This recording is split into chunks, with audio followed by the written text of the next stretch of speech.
The Oblivion Crisis by Praxis Sarcorum, Imperial Historian.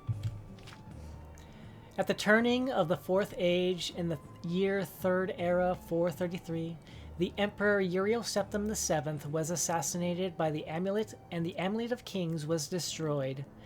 This set in motion a chain of events that would bring down an empire and change forever the relationship between man and the gods. The assassins first attacked the Emperor in the White Gold Tower. While the blades held them back, the Emperor made his way down to the dungeons, to a secret escape route built into one of the prison cells. For reasons known only to himself, the Emperor pardoned the fortunate prisoner in that cell. Some say the prisoner reminded him of a childhood friend. Others say it was a moment of prophecy.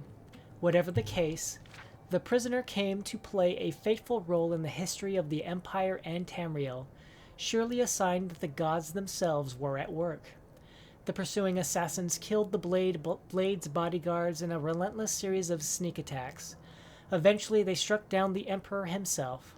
Before he fell, Uriel Septim VII gave the Amulet of Kings to the prisoner, who somehow made it out of the Imperial sewers and into the light of day.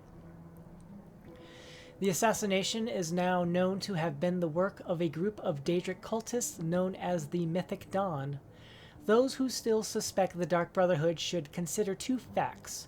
First, they would have only needed a single assassin, not a small army of them.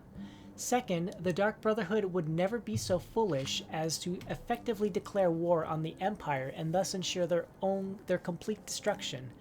Witness the eventual fate of the Mythic Dawn. The Amulet of Kings next surfaced at Waynon Priory near Coral. Joffre, secret Grandmaster of the Blades and head of the Priory, took possession of the amulet. The messenger was sent off to Kvatch to find a lowly priest named Martin. Unbeknownst even to himself, Martin was the bastard son of Uriel Septim VII and the last heir to the Ruby Throne. He alone could use the Amulet of Kings to light the dragon fires that wards the barrier between Tamriel and Oblivion, and save the world from the Mythic Dawn plot. The prisoner arrived at Kvatch to find it overrun by Daedra that had poured in from the newly opened Oblivion Gate, the start of the empire-spanning devastation of the Oblivion Crisis. How the prisoner closed the gate is not recorded. Once closed, Martin and the surviving Kvatch guardsmen drove back the Daedra.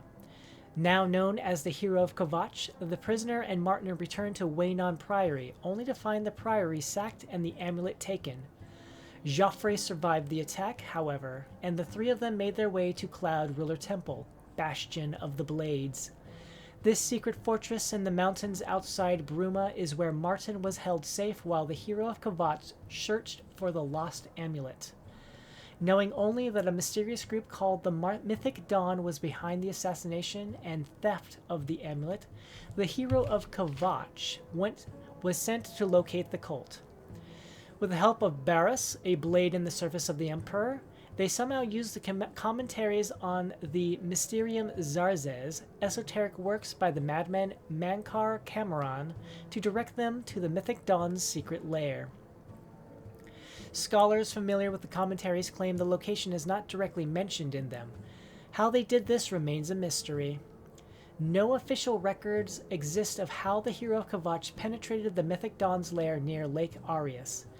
There is a bardic tale that claims the hero used trickery and disguise, but that is just speculation. What was discovered there is that Mankar Cameron was behind the Mythic Dawn and that the group worshipped the Daedric prince Mehrunes Dagon.